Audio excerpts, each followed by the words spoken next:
Unlimited edition.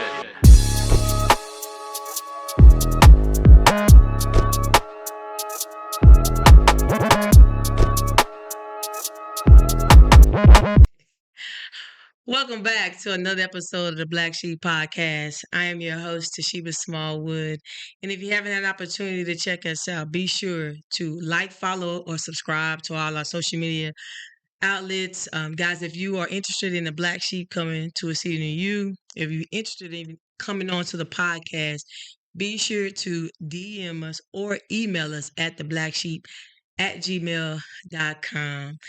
We have a very special guest today.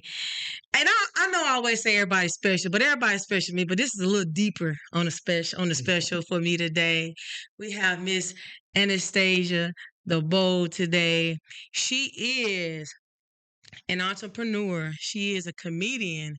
She is a minister. She is everything. Okay. But not only that, to me, she is my auntie. And so today on this episode, we're going to tap in on some deep rooted generational curse things that we have in common when it concerns our family and things like that. And so I am deeply honored to have had a conversation with my auntie, and she's been a tremendous support of the Black Sheep and getting our stories out, supporting, being an advocate for what I want to do, is putting 100% of her support behind me, sharing her story as well. We, like I said, we got a lot of things in common here today, and so it is an honor to have this beautiful lady here beside me, and I'm so excited to see to talk, get it out. How are you, Auntie? I'm wonderful. Good. I'm just excited as you are. And I feel honored to niece because just how everything transpired. I'm Yeah. just happy. I don't even want to get nothing away because I know you know me. I'll start talking. I'm really excited to be here, and I'm very proud of you for the steps that you have Thank you.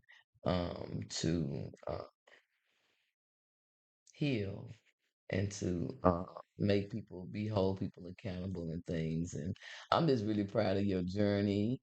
And I'm from a different era. You know, we about 20 years difference, and Yeah. so I came from that other era. But I thank God for the way that God took me to heal for me. And so I'm so happy that at this point in time on our journey that we are merging Yeah. to become a hurricane because we Right. finna take this world by storm and we finna heal some people Oh yeah. while we heal ourselves.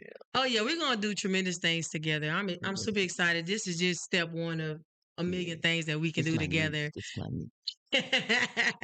And it's just amazing how sometimes things come full circle. You know, Yeah. like you said, there's a big age difference between us or age gap between Mhm. us.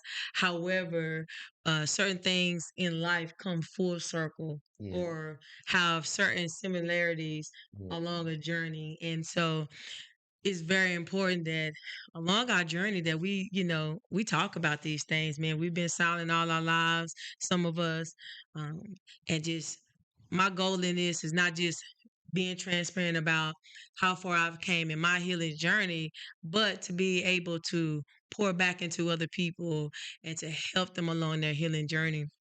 And so, and this is part of my healing. Man, I Yeah. love what I can do for other people. I mean, that's just how my heart's set up. And I Mhm. just love being able to pour back into people and love on them and just give them some of the things that I never received. But I'm glad that God put me in a position to where he poured his love on me and he softened my heart enough to understand what love was. And so, man, just to pour out love is such a tremendous thing for me. Yeah. And so, but let's get into it. Any when we talk about silence, tell me your definition of what silence is for you. Well, for me, silence is just not being heard. It doesn't necessarily mean that you're not talking. It just means not being heard. And sometimes it can also mean not having a voice to talk. Because all the time when people don't talk, it's not because they're fearful. Some people just don't know how to talk. Ain't nobody, no one is made them feel comfortable in a way that they can express themselves about something so deep, just pain or any type of traumatic experiences. And so when I think of silence, I think of the ability to articulate what's going on and somebody not hearing me. Hmm. And then I think of on the backside of it having a pain so deep that I'm not willing to tell it. Right. And silence can go both ways. Absolutely. It's the funny thing about silence is it can be heard and still be silent. Oh, now that's deep. Yeah. It could definitely be heard and still be silent. So tell me, how did you deal with your silence? Oh, girl, that's a loaded question. How did I deal with my silence? I got in contact with God and I had babies. Mm, I had babies. I knew that the things going on around me weren't what I wanted yeah. for my life. It wasn't like a terrible life or nothing, but as a kid it wasn't what I wanted. Uh and There was actually a point in my life where I was probably about 12 years old and I came home and I was late and it was like 2 o'clock or 3 o'clock in the morning. I remember so vividly that I had my little sister with me and I was 2 or 3 o'clock in the morning. And I'm 12, my sister's probably 9 or something like that. And she we no 8, she was 8. And so we had been out late. And so I had made this whole story about what we were gonna tell our mama. And got home, got to the house, and at that time crack was very predatory in our community. And my mom was one of the people that it preyed on. And I came in the house so thinking I was finna get a whooping and had this story, and there was no story needed. All she wanted to know was that I have some money, Mm. and and I was in shock, and I was huh? And she was like, "Do you have some money?" And of course, her being my mom, I gave her the money, and so I'm going to the room and I'm crying, and my brother's like looking at me crazy because he don't understand what's going on. And he like, "What you crying for?" I said, "Mama didn't whoop me," and Is it? um. The strange thing about that, even as a kid, I understood that that wasn't the correct behavior that was supposed to happen. Right. And it ain't like nobody had taught me nothing. I didn't. It was nothing that nobody instilled in me. I just knew that wasn't the right response, Right. and so I knew that that wasn't something I wanted to pass on to my kids. And so, Right. yeah, And I can that was understand. the turning moment. Yeah. That was the turning moment when it got. That was when it got real. Yeah. Yeah. And I can definitely relate to understanding what drugs do to a community and also to your family. Yeah. I've had a few family members pass from drug use. But not only that, I fed a tremendous amount of neglect from my own mother from drug use. And man, the drugs takes things by a storm. And I understand when you say you get to a place to where you don't want to speak about what's going on. Yeah. So I carried everything with a smile. A And so pretty one too. A pretty one too. A pretty one too. Your thank you. framework to cover it up look hella. I try my best. I Look try my beautiful. best to cover everything with a smile. So, um, why did you stay silent? Well, because see, this was the thing. I never was silent. I told. Yeah, I told. I told. And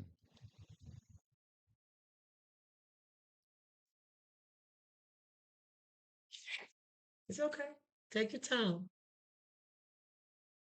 This is a deep one for today, guys. It's okay.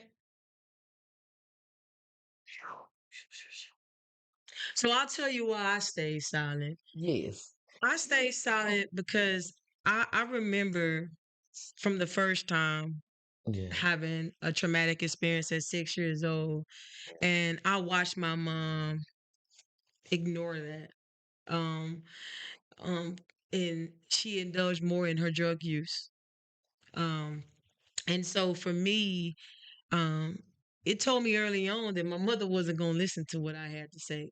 And it was almost pushing me in a place where it was forcing me to not talk, to be very closed off. And it's one of those things where, yeah, it's one of those things where you, especially in a black community, in a black home, we don't talk about what go on in our home. We don't go outside and tell nobody what's going on.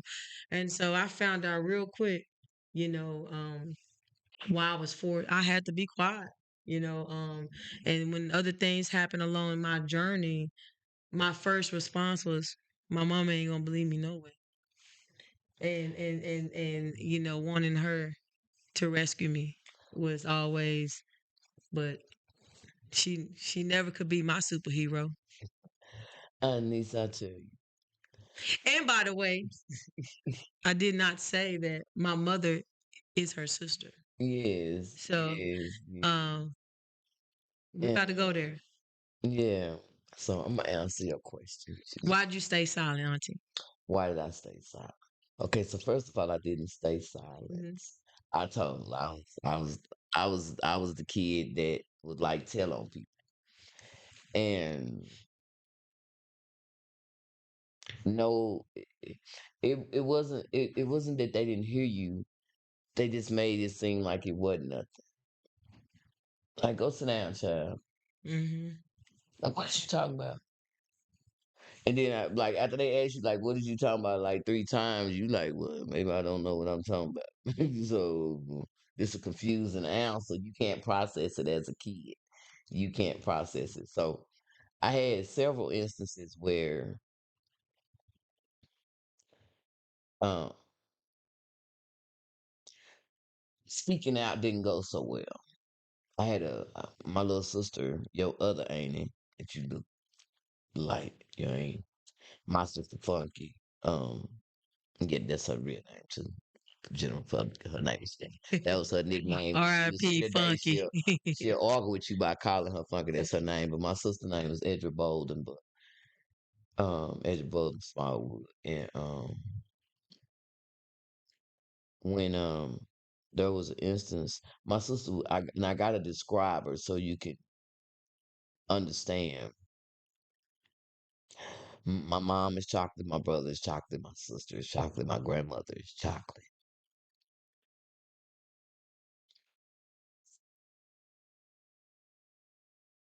So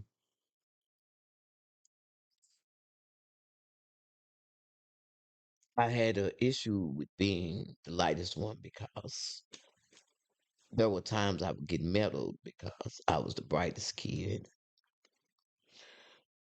And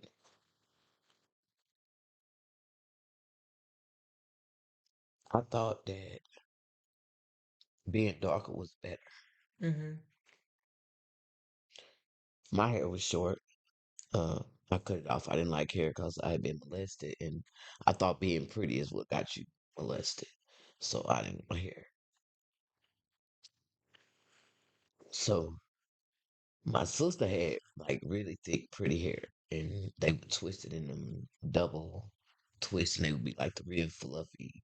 I think my sister looked like a doll. She was actually my doll. She was my first live doll. Everybody else was getting them full size doll. My sister was my doll, and so we got together and we said we gonna tell Granny on our Uncle Dinky, and we sat down and she said what happened to her, and I talked about what happened to me. And we had another cousin named Weeble that was also being molested. But Weeble, when Weeble didn't want to get in the Weeble didn't want to get in the group. And if I knew Weeble did, knew I wouldn't have got groupie. But we got together and we went to go tell my granny what my uncle was doing. And the plan was, since my sister was the littlest and she was the prettiest, and she was the cutest one. And this is a kid's thinking that this would be the most favorable one to put out there first in order to get our point across. Even then, I was in the market, and I'm like, she looks like the most marketable one. Let me put her out here first. This can get me in with Granny. Then I'm gonna at front telling, I'm gonna tell my part. Then we gonna go in there, and Granny gonna beat the hell out of Dinky. This is how this gonna happen. He gonna get a whooping real bad. And that is not how it went. We sat on the couch like decent little kids, and we said, Granny, we got something to tell you. And my granny was in the kitchen. She was cooking. I'll never forget. She was cooking some fried chicken and some cabbage. She was cutting up cabbage on the cabinet. She was cooking some chicken. And she took off the thing. She came to, what? She said, what? And we said, Granny, we got something to tell you. And she said, child. She was like, what? Child talk. And I forgot that drink she was drinking. She was drinking that drink. And my sister said, well, you could think you be messing with my stuff. My grand said, what? And my sister said, Uncle Dan could be messing with my stuff. And he be putting his mouth on me. And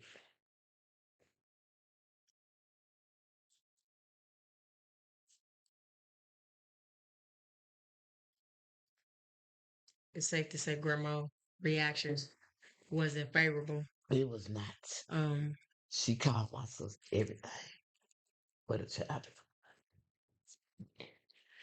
And um, I'll give you a moment. Let me just chime in on right here. Because this is why it's very important that we we love our loved ones, but we gotta hold people accountable. I know sometimes it's very hard to think that someone you love would do such a harmful thing to someone else. Sometimes it's hard to wrap our mind around like that person would even do that. And you think that you know that person and that person would never do that and that person, but you don't know. In reality, we don't know what goes on in another person's mind.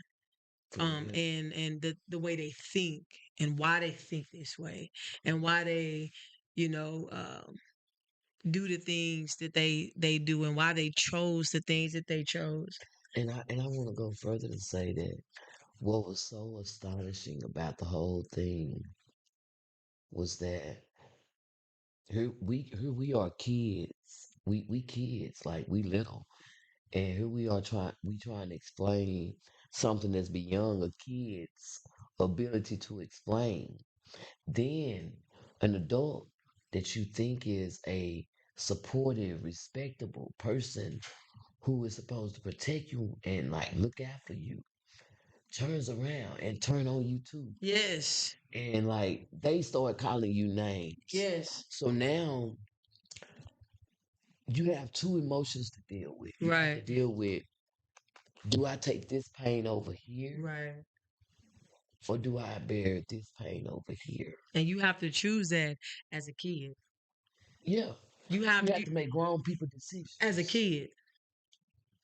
And you have to you're inside your own head trying to rationalize grown people behavior because it's hard to talk to another adult when the most respected adult that you know or who you respect has just like did a personality trait that you didn't even know existed because I was in shock Mhm. because I was Aquarius. I was my granny's favorite. Mhm. In this particular household, this granny didn't like. She gave my little sister more issues than me, but my little sister was the prettiest, so that was that was the thing we think worked. But the reason I was gonna come second was because I was gonna be like, I'm the proof, granny. Yeah. Like I'm saying it too. But when she reacted like that to my sister, I never got the opportunity Made to you tell my fearful. part.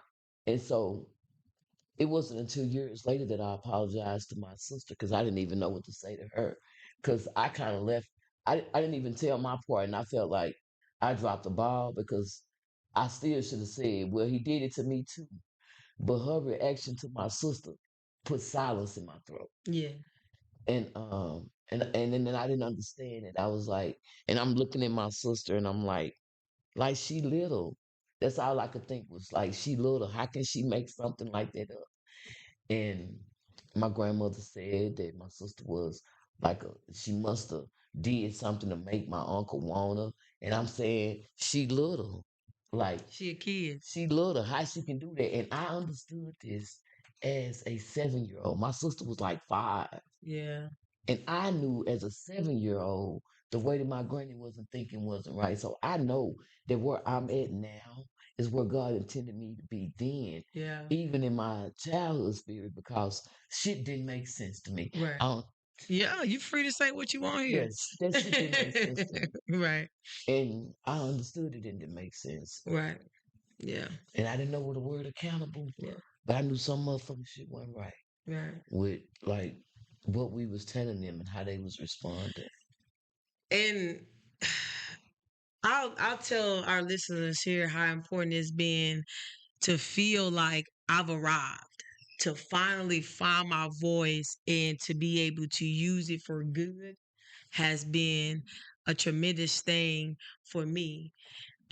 It's very important that we find our voice, because to continue to allow ourselves to be isolated, it really hurts us. We internalize things and it hurts us. And so, you know, in your opinion, how important is it to have a platform like this where we can not only tell our stories, but we can connect with other people to help them through their healing journey or help them jumpstart their healing journey? Platforms like this are very important, but even more so, it's important for people to understand that saying it out loud, even if ain't nobody listening, help. Mm-hmm. Getting it outside of your chest. Pressure bust pipes and holding stuff in, like not using your voice to articulate pain. And one of the things that the Black community has lost is our ability to communicate our feelings. Express. We say, I don't care when we do care. Yeah. We say get out when we want someone to stay. Yeah. Um, we say we don't love somebody when all we can think about is that person. Right. We don't even understand how our own words infect and affect Mm. us. Powerful. And what I mean by that is like when you go to talk to somebody and tell somebody like, hey, this thing hurt me, and that person says, well, what do they say? Thank you, Spirit. Thank you, Spirit. I need to say this. Mhm. No matter what you expect from somebody that has hurt you, there is no answer that's going to give you the relief that Yeah. you're looking for. Yeah. Ooh. You Ooh. can get to meet that person, sit down and ask them every last why, and no answer they give you will be good enough. And I'm glad you say that because that's so powerful. Because along my journey, I had to understand that I had to accept an apology from my mother that I knew I never was going to get, and I've never gotten it. I had to accept an apology from this woman that I knew I never was going to get, and I never gotten. And I also had to love her anyway and forgive her, and but I realized that that wasn't for her, but it was for me, right? And so by doing so, I gained my power back. Mm. You know what I mean? Yeah. So, but coming from two different generations. I know you said back then, dark skins were in. I'm pretty sure in my generation it was yellow bones. Mm. It No, wasn't. no, it was on both sides of the fence. It was both, but just in my mind, Oh my. Okay, because I was the outcast in my household because I got was the you. only bright one. My dad's side of the family was more light skinned. So when I would go out of town to Lubbock, that was my light skinned side of the family. So Okay, when I would come back, I would be back with my chocolate side of the family, and got I you. would be like the house nigga, the little shit colored kid, I cannot all that stand kind you. of stuff. And so But my it's that sister loved me in spite of all that. absolutely, and I love you. I was like my little sister was like everything. And not only that, coming from two different generations, But the um, pain was the same. it was, and it is safe to say and see that even in your generation, that you were a black sheep just like me. Yes. And I didn't even know I was a black sheep till I started thinking about it. I thought I was pretty damn cool. And then I started thinking, well, now you is the one that everybody explains before they come to invite somebody to see you. Man, Like I'm like the one cousin that like people warn people before they yeah, meet me. They like, hey, yeah, this my cousin that'll say something. yeah. She ain't And wrapped too like tight. that's what Yeah. they say. But I also learned that that's not a good thing.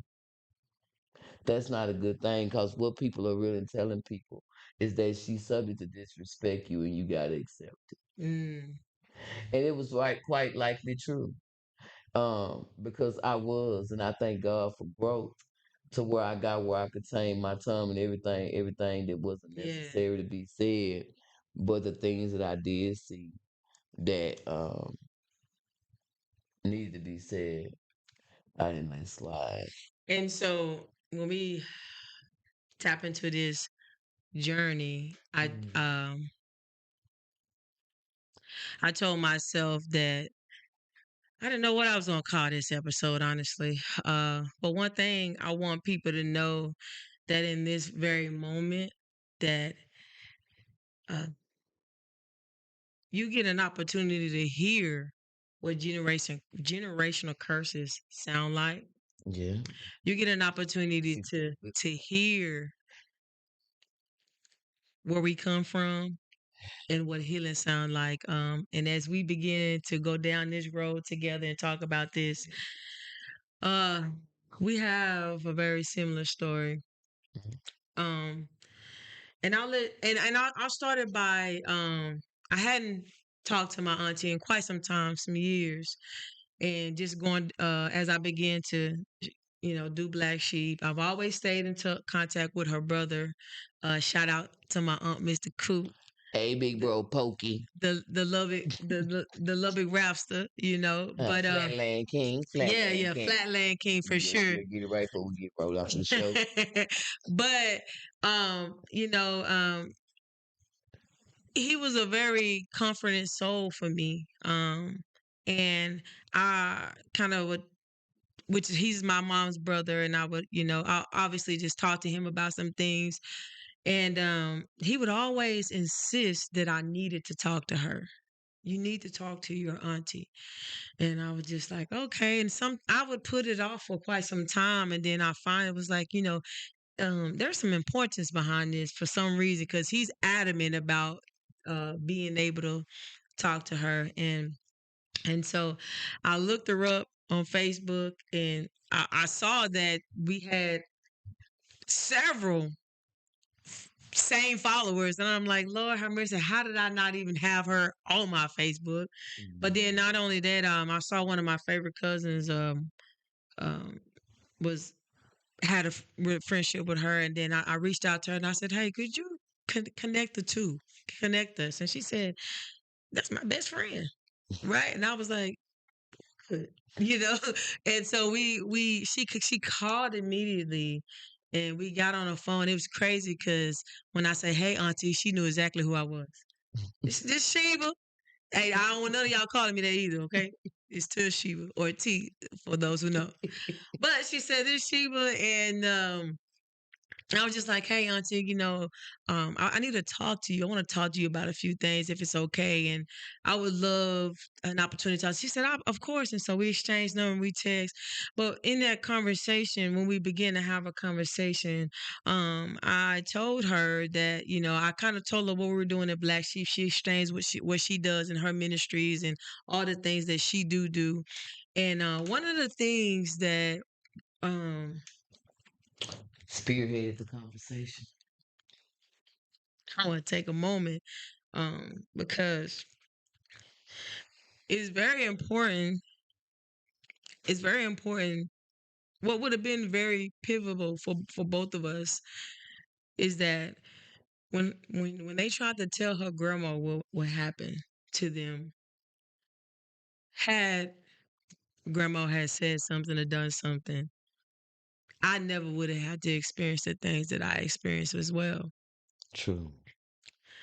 And so I began to tell her about an incident on my journey and left in awe. She says,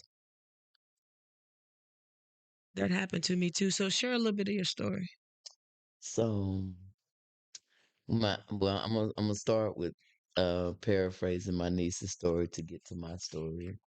She called to tell me that a situation had happened with my sister where my sister's mate had caused her harm, and that she had told my sister about it, and that my sister didn't respond properly. And thank you, Father.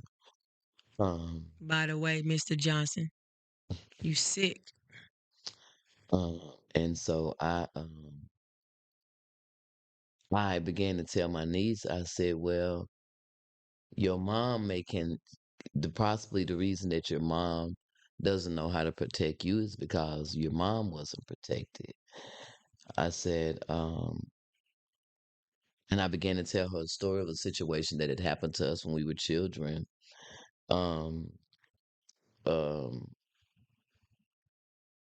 my now deceased um, grandfather, or one of my grandmother's children's father, um, had tried to molest me, my niece's mom, Sherry, and my baby sister, Ann, or Funky.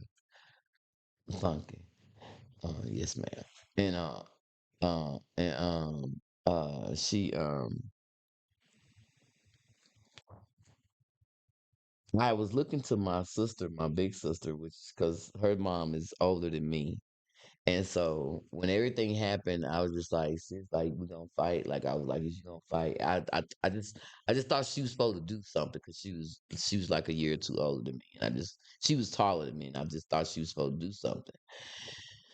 And she was just stuck. She was frozen.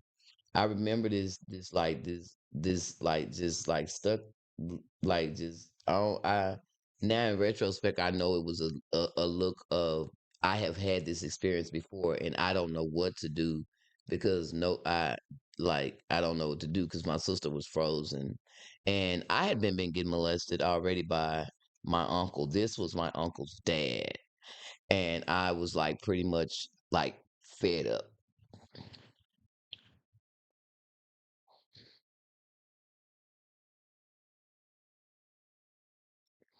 So I hit him with an iron skillet. And I thought he had died.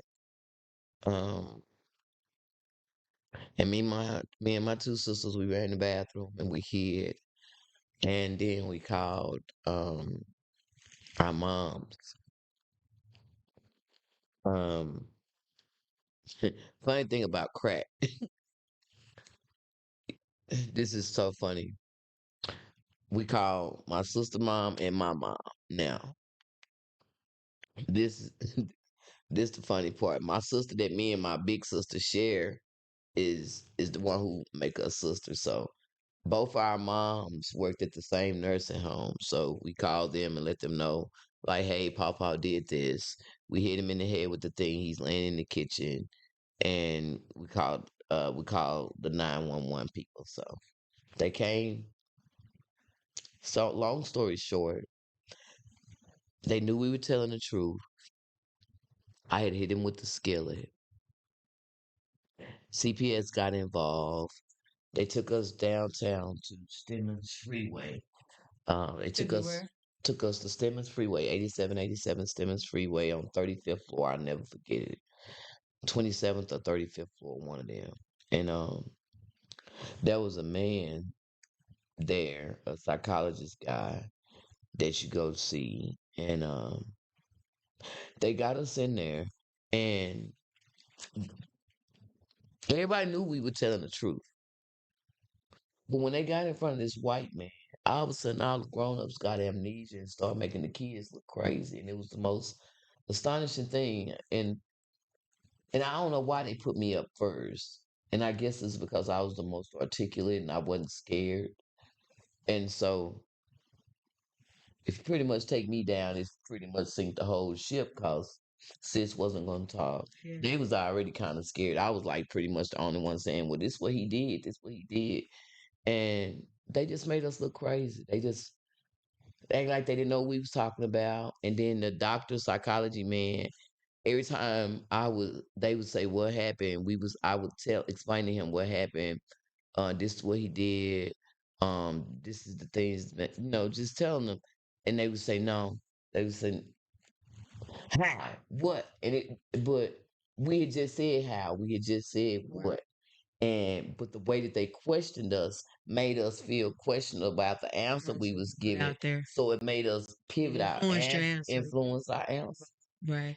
And And so that was an experience from the grandfather, the correct? grandfather, That was the there was experience. also an And experience with the system too, though. The right. people that's supposed to protect you, Yeah, because the because they system turned failed. on us too. Yeah. Jesus. Talk about Yeah, the system failing you. yeah, And so just to clarify, I didn't have that experience with the grandfather, but yes, the similar experience that we had was from an uncle. yes. We called him Dinky. Which is the son to the This was one the that molested son me. The to son to the son this. to the grandfather. So it runs in the generational. The Um, daddy had it and the son had it too. Absolutely, it's called learned behavior. Is Mhm. what it's called. Um, Mr. Wayne Cooper Yeah, is what his name is. Huh? I say better known as Better known as Dinky, and along that journey, um, tell me your experience with Dinky and how that made you feel with him taking advantage of you. oh child. My uncle molested me so long. I remember I remember when I was little, when he first started molesting me. Uh, I was little. I was little. And I thought because he was big, my granny was the housekeeper. This is the story. This is the fairy tale story. My granny was the housekeeper because she went to work every day. And so I stayed there with him. So he was the grown person and I was the grown person. And so we did grown people stuff. And then when my granny come back, she the housekeeper. And I was his girlfriend. And that's what I was supposed to be. And when my granny would come home from work, she worked on Pennsylvania, this little Good Luck. It used to be a burger place or something. And when she would come home, I would go in the kitchen with her and I would like just be pulling on her like apron thing and just like be looking at her and like looking at him and looking at her and looking at him. And I know, I know, I know she knew what was going on. Yeah, they always do. I'm gonna be honest with you. I know she knew what was going on. And I remember again a time I got tired and I was trying to tell her she wasn't listening. So I've been very persistent my whole life. And this interview is really, you really making me think about who I am, like for real. Yeah, But even then, when she didn't listen, my big brother stayed with us, Pokey. yeah, Pokey stayed. And when my brother came home one day, Dinky used to be a bully. He used to beat my brother because he had asthma. He used to always pick on my brother. The first time I ever seen my brother beat the living crap out of Dinky was when I told him that Dinky was messing with me. Yeah. But that was also the same situation that stopped me from talking. Yeah. Yeah. Because when I told my brother beat up my uncle. And within 2 days, they took my brother and moved him back with my mom, or they separated us and left me with my granny and sent my brother somewhere else. Mm. And so, for being honest and for being protected, Mm-hmm. I got put in a situation of more punishment Yeah. because then things got even more creepier and Yeah. weirder. And now my brother gone. I ain't got nobody to tell, nobody to protect me. And man, Wow. coming from a background, not me coming from a background in this, but understanding a background of learned behavior.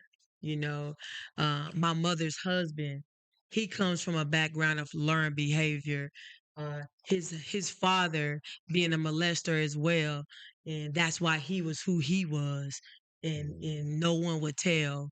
Uh, Mm, and and that's and and crazy. and when you spoke out and told the truth, Yeah. they separate instead of correcting or making things right.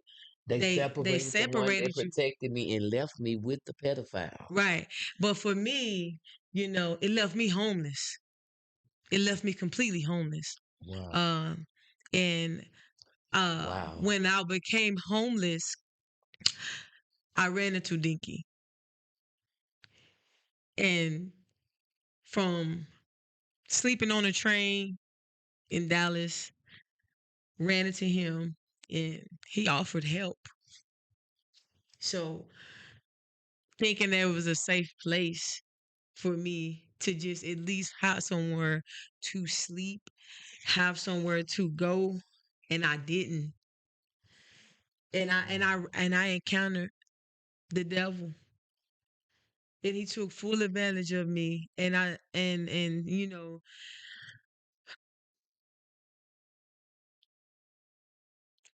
remember feeling like, why does this keep happening to me?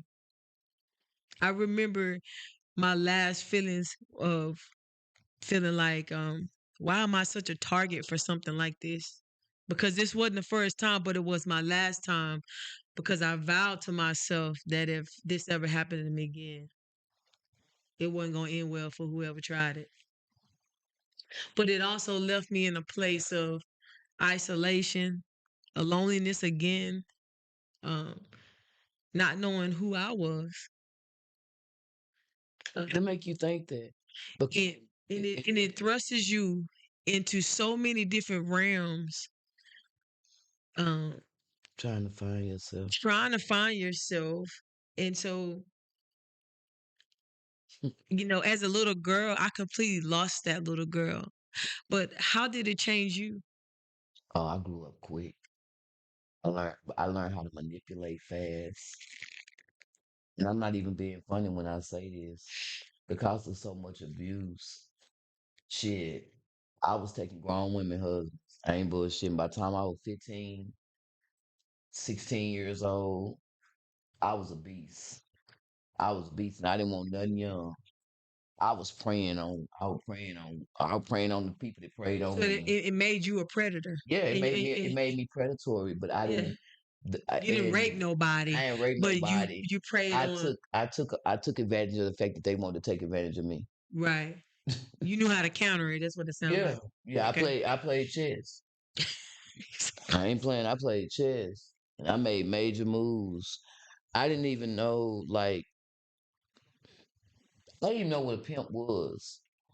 But I had been abused so much and had learned how to spot people that was abused. that I had my own kind of like a prostitution ring with blue cab drivers where my friends that were promiscuous would go with blue cab drivers because I got tired of them sleeping with the boys in the hood and couldn't feed themselves, couldn't eat. All of our parents was crackhead except for like one or two of us. And so I was like, say, these blue cab drivers paying. I'll hook you up with the ones that's nice. You go get this. Hey, I'm a comedian. I don't know how long they hold this kind of stuff again.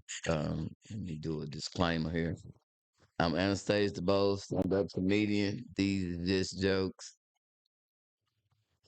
Right, right. But I got you. say I ain't sis. Hey, niece, I tell This you. is another way that she. And my next Yeah, question was, how do you cope? And this is another way that she copes. Right? no, She niece, I makes gotta tell you everything this. funny. Real talk. Let me tell you. I remember when my auntie tried to molest me, Dinky's, Dinky's sister, Generational. Dinky's sister. My aunt Tammy tried to molest me, right? And so I go in the living room. I go in the she called me in the living room for something. She's sleeping on the couch. Um, and she made me climb on top of her, whatever. And she's trying to get me to go down on her. That's really what she's trying to do. And so I'm very resistant. I'm very resistant. And so she get mad at me or something.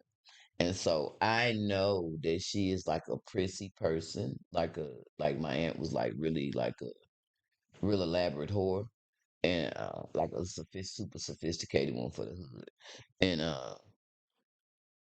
and I love her, and it was a time I wanted to be like, cause I thought that was a good thing. But anyway, uh, but she kept trying to get me to go down, so I said, I said no, I said it's nasty, and it got a big black green mole on it like that, and she just muffed me and pushed me down.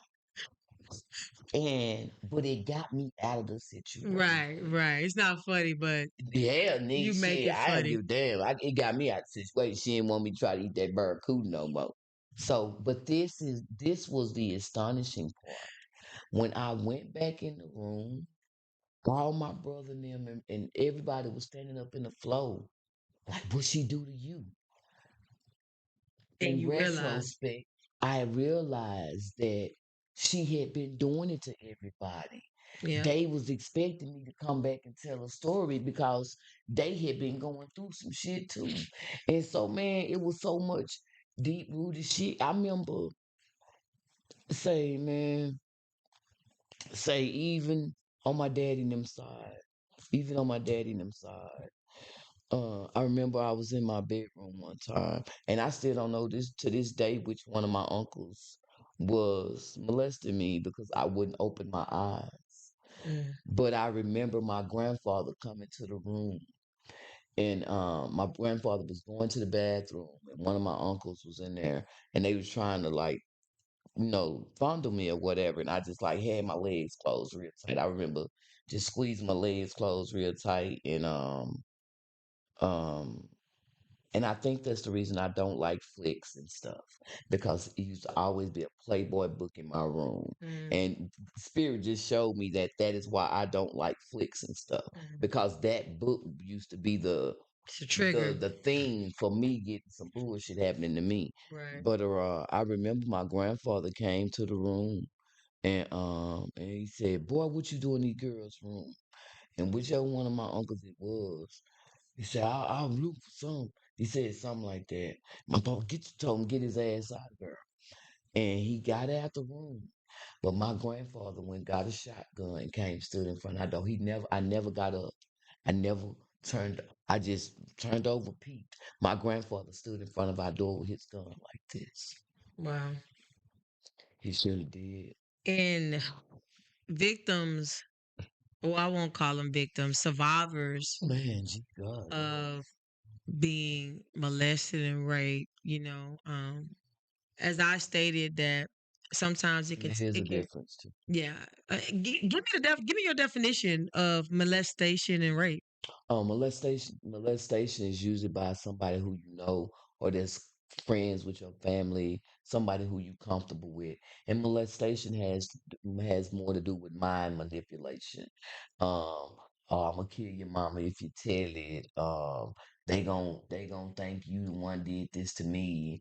I'm gonna tell your secrets, type of things to manipulate kids into feeling like, okay, this is Stay a fine silent. situation. Yeah. Whereas rape is more random, can be somebody you know or don't know. But the thing about rape is it's more forceful.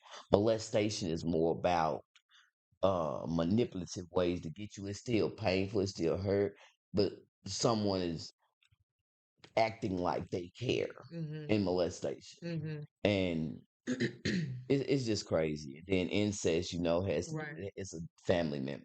Yeah. And so that's what makes that another thing. And being a survivor of going through some of those things, it really affects your relationships, not only just your personal relationships, but your relationships with just general people, not being able to trust, no, not knowing how to receive love, let alone Yeah, give it. Um, absolutely. how did that affect your relationships? Oh, they definitely affect my relationships. Um, Shoots. I only wanted to date aggressive men who appear aggressive in nature because I wanted to feel protected. I wouldn't let anyone fight me. I took on a dominant role. Even now, my personality is very dominant. In order to, I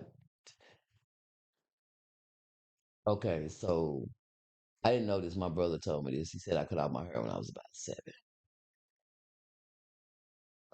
Just cut off my hair. Just went to school the next day like this. What the fuck I'm gonna do? But unbeknownst to him, the reason I cut off my hair was because I was getting molested, Mm-hmm. and I didn't want to be pretty.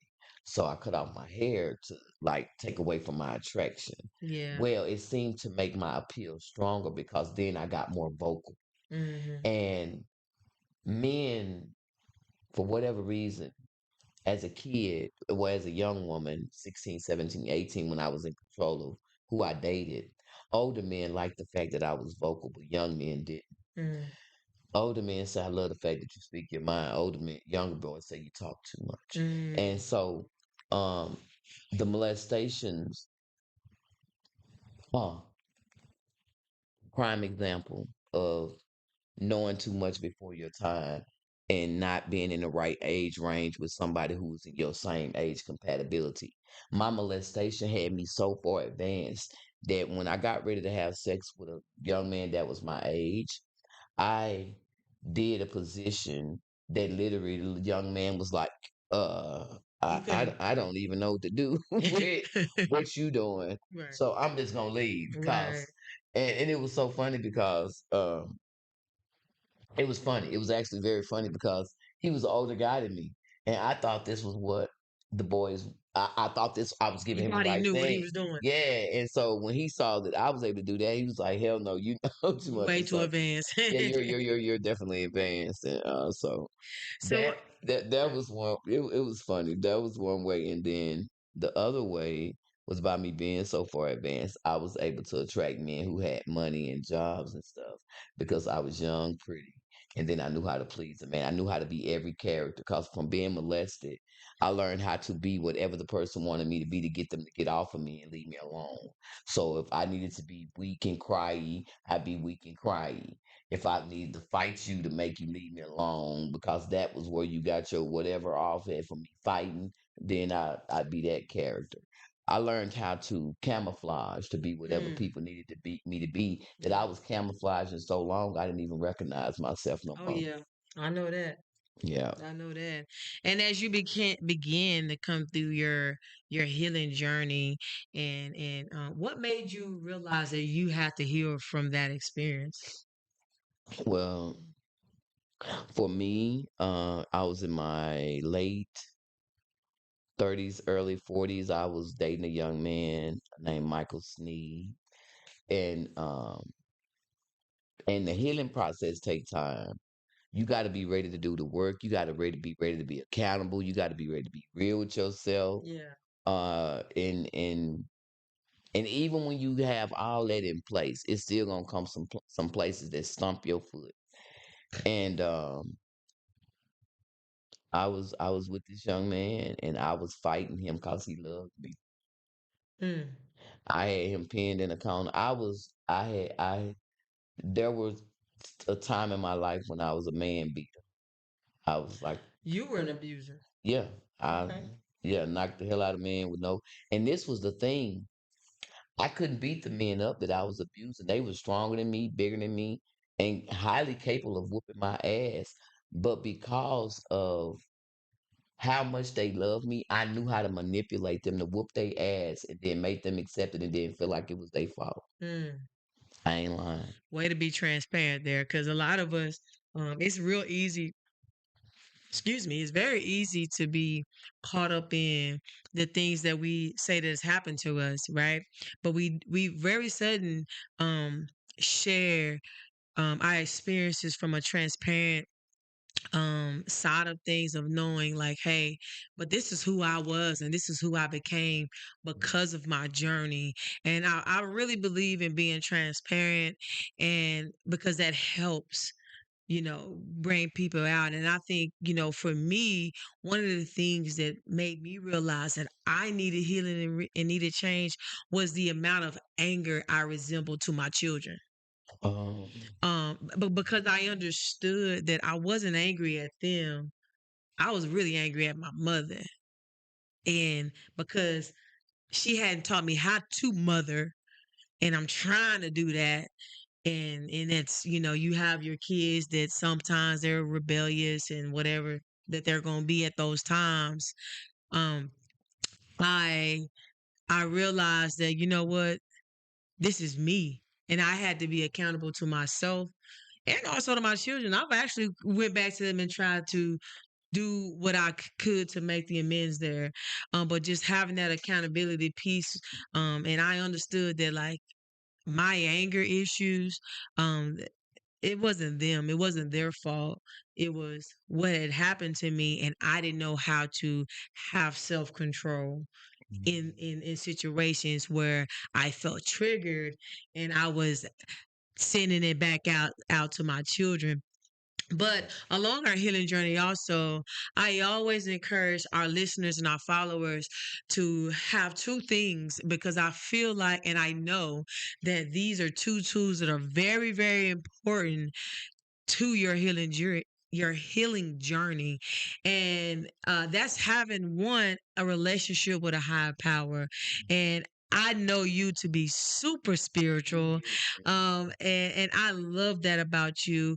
And I, that's another a level where we can connect and encourage each other on. yeah. How would you encourage someone that's been through the experiences that we've been through to connect with a higher power to help them on their healing journey?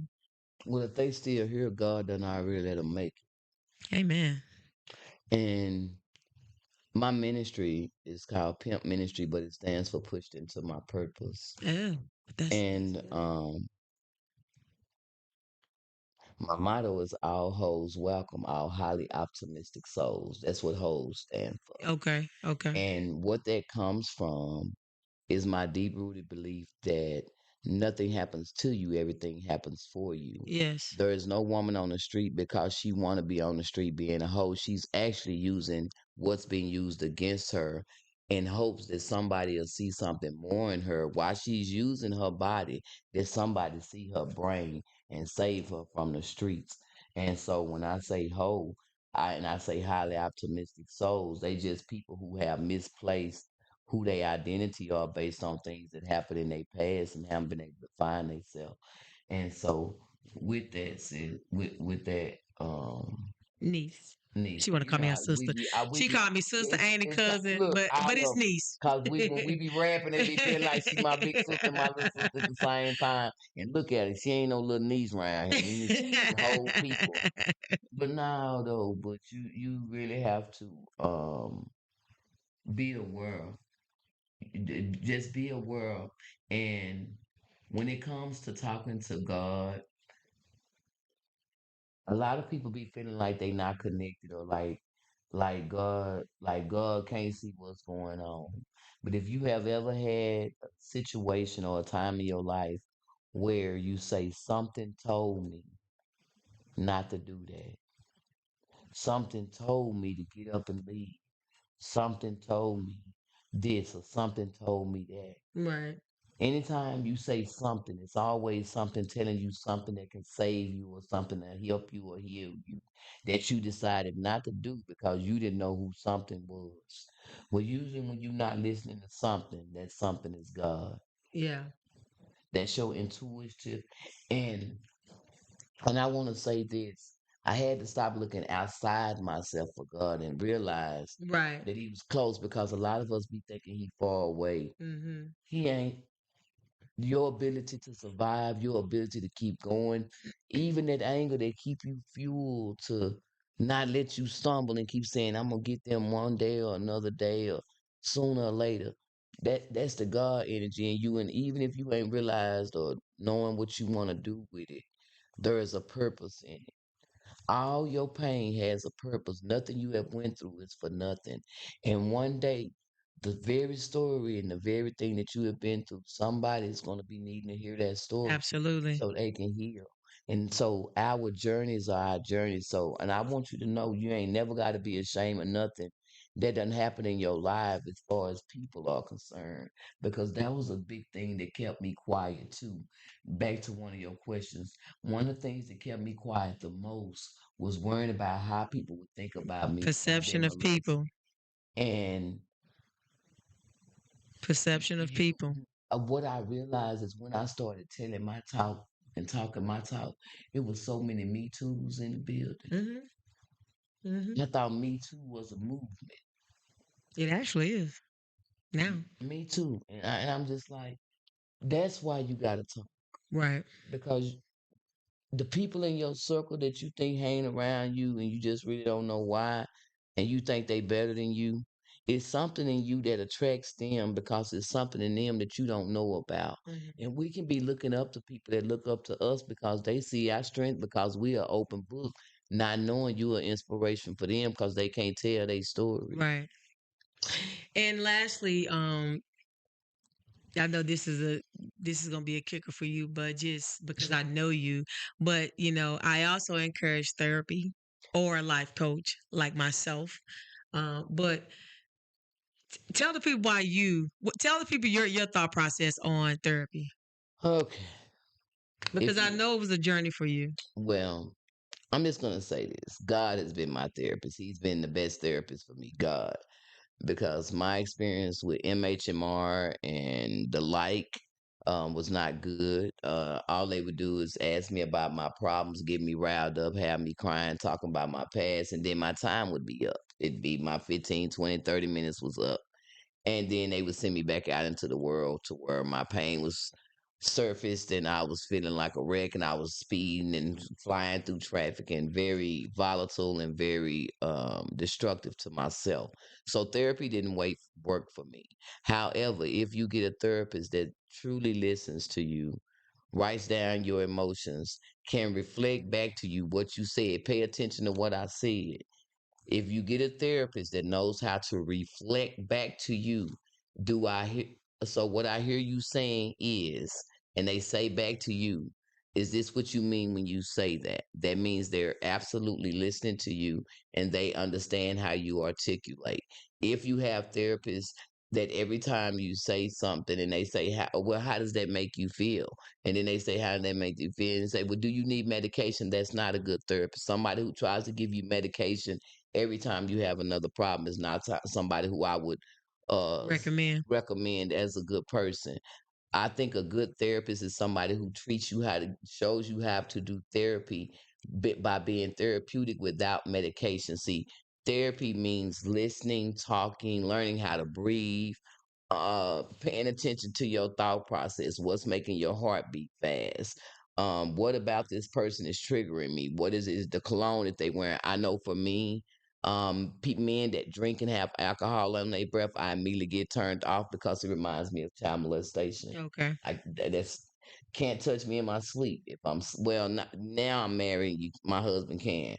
I have a safe place now, but prior many Right. years, you could not wake me up in the sleep trying to be intimate. You would wake up getting stabbed. You would possibly get shot. Lord Something Jesus. could wake up fighting, like Yeah. real talk. Yeah. Yeah. And these are the side effects. So when men have, when you meet a woman that says she jump up every time you get out the bed, it's a possibility she's been molested and somebody used to sneak in her room, and so she's jumping because she thinks that you might be getting out the bed to go mess with her children.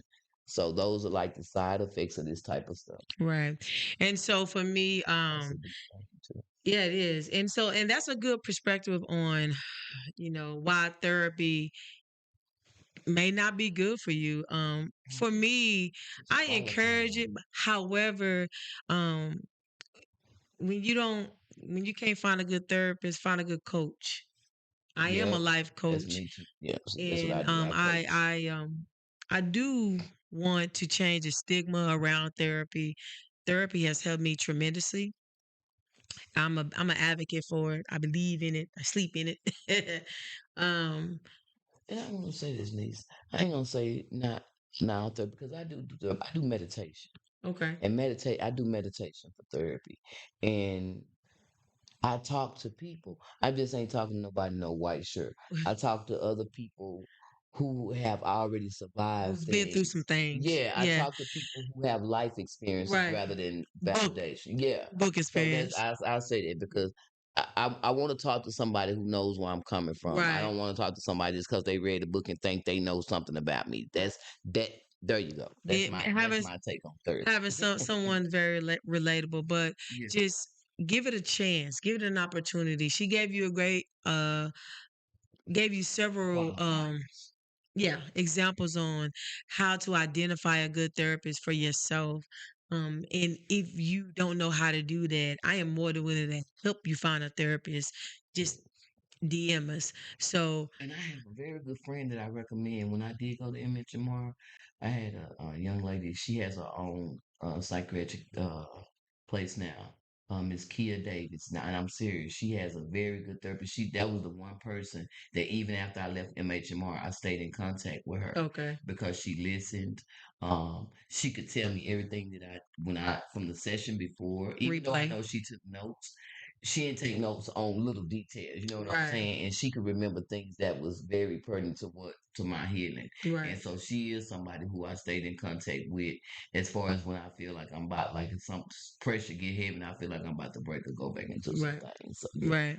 I would say that there are good people out there. Yeah, shout out to Miss Kia Davis. There are good people out there. And unfortunately, there are some bad guys, Mr. Wayne Cooper, Mr. Johnson himself, that needs to be exposed. And Yeah. unfortunately, we're going to expose them. And that's part of my journey. It's And not unfortunately. well, it's not unfortunate. Yeah, you're It's right. not unfortunate because Fortunately, fortunately you are fortunately, willing to expose yeah, we're because going to expose and we're going to tell the truth. And you should ask questions and meet because these people. I know even just through our journey, finding out that we had the same experience with this same individual, and this is what's happening when people don't tell, or when people don't hold people accountable, they continue to hurt and molest and rape other people. And so people don't like to address things until it come knocking at their door, Mm. right? It never happened until it's at your door. And if we could have held people accountable, no one else had to get hurt. And so that's our time today, Auntie. Uh, Oh, look forward to seeing us doing a lot more things together. But not absolutely. only that, we got documentaries coming up. We Yes, have yes, yes. you guys ain't even heard my story, but April is coming up, and it is Aries season, and Hey, that's my season, my go birthday, and so ahead. maybe I'll go to dropping some little dimes so that we can know a little bit about why Black Sheep is so important to me, and you guys can know more things about my journey, because you guys have only heard a little bit about the Kenneth Shed thing and what he done to me at 6 years old, and the trial that I was a part of, that Yes, I was in Lubbock, Texas, and he got several life sentences for molesting me at 6 years old, molesting another young lady. But the crazy thing about even his situation, everybody in Lubbock, Texas, know that that man had been raping several young women, and no one said nothing. And it took until it came on someone else's doorstep for someone else to say something. And when I got my opportunity to say, hey, this man is definitely a devil, I stood tall. And I'm gonna continue to stand on that.